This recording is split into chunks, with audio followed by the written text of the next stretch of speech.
Now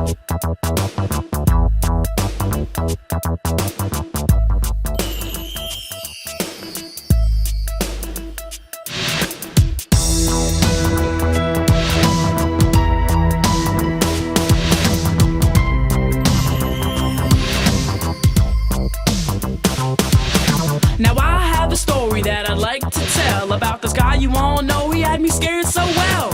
He comes to me at night after I crawl into bed. He's burnt up like a hot dog and his name is Fred.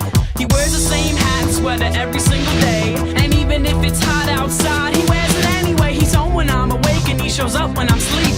I can't believe that there's a nightmare on my street.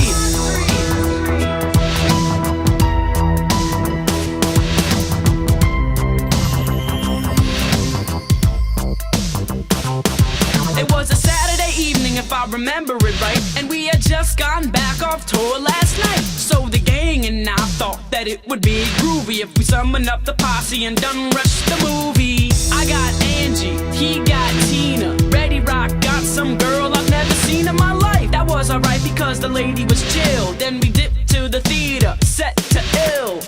We saw Elm Street and man, it was death, and everything seemed alright when we left. But when I got home and laid down to sleep, that began the nightmare, but on my street.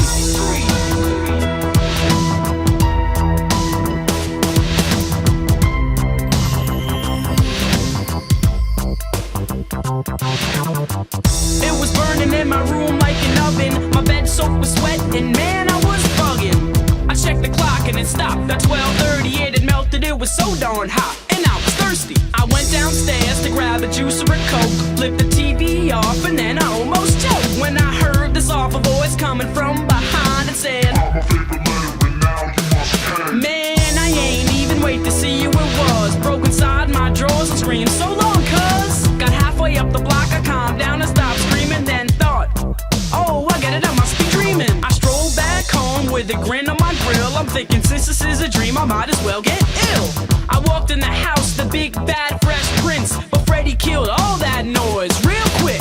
He grabbed me by my neck and said, Here's what we'll do. We got a lot of work here, me and you.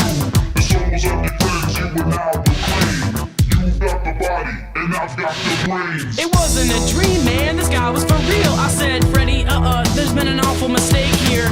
No further words, and then I darted upstairs, crashed through my door and then jumped on my bed, pulled the covers up over my head and said, oh, please do something with Fred. He jumped on my bed, went through the covers with his claws, tried to get me, but my alarm went off and then silence. It was a whole new day. I thought, I wasn't scared of him anyway, until I noticed those rips in my sheets, and that was proof that there had been a nightmare on my street.